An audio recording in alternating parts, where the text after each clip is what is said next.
Sous le haut patronage de son Excellence M. Félix Antoine Tshisekedi, président de la République, le ministère du Tourisme organise la Semaine congolaise du tourisme, 4e édition qui a comme thème Tourisme et paix, soit du 26 au 30 novembre 2024 au Palais du Peuple, sous les vigilants du ministère de tutelle Didier Pambia.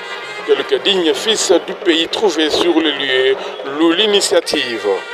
Je suis activé troisième et présentement je suis porte-parole, président même des victimes du naufrage du bateau Merdi dans les lacs Kivu à Kitokukoma. Voilà.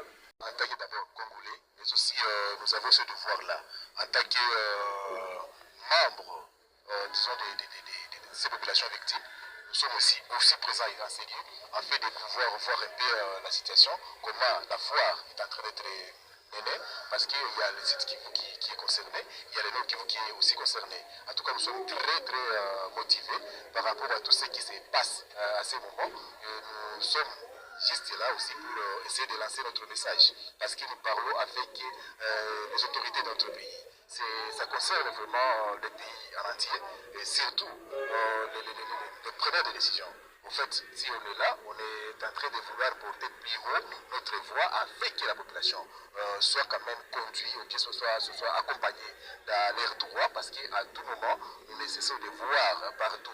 Et surtout quand nous revenons chez nous, personne ne pourra me dire le contraire par rapport au lac Kivu d'abord, qui est un lac qui longe, qui attire le tourisme de tout le monde entier. Par exemple, si vous arrivez dans les îles de Djui, dans les îles de Calais, par exemple, là vous serez émerveillé. C'est là que vous allez trouver qu'en tout cas l'environnement au Congo, c'est une grande partie. On doit protéger l'environnement. Vraiment, on est vraiment très réjouis, parce que nous vivons dans un environnement qui mérite vraiment l'accompagnement de l'autorité au niveau national et un peu partout. C'est pour cela que nous sommes là. Nous sommes vraiment les plus heureux du fait qu'on a participé à cette foire qui est organisée par le gouvernement central.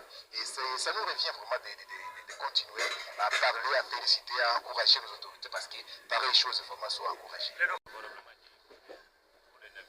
Nous disons encore une fois merci.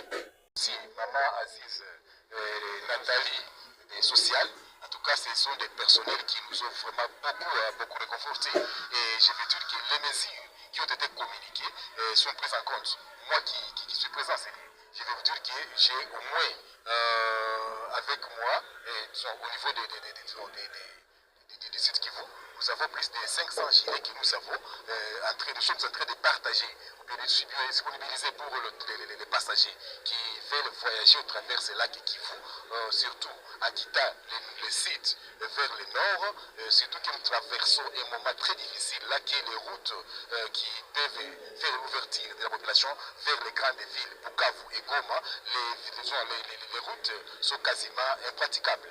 Et là, vous devez trouver par exemple des Minova, site qui vous vers Goma, il y a la coupure de la route par les M23 qui s'étaient imposés d'ailleurs, qui est la cause principale qui a fait à ce qu'il y ait naufrage de ces bateaux dans les eaux de Kivu. Mais aussi la route, le tronçon de Minova vers Nyabibwe, ça c'est vers Bukavu, mais aussi c'est quasiment impraticable.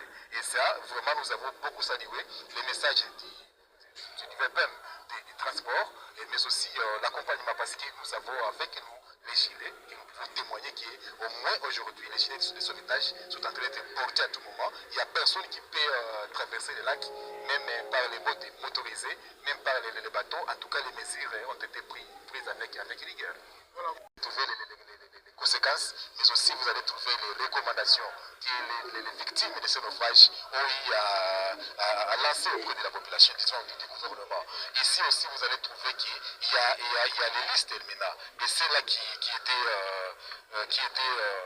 noyés dans ces naufrages. Et ici, nous allons trouver plus de 488 personnes qui ont été portés disparus. Dans ces rapports, il y a les noms, il y a beaucoup d'histoires là. Même il y a un tableau récapitulatif de la situation qui parle un peu sur ce qui s'est passé par rapport à tout ce que nous avons vécu comme situation de naufrage au niveau de ces lacs Kivu, dans ces naufrages, dans ces drames.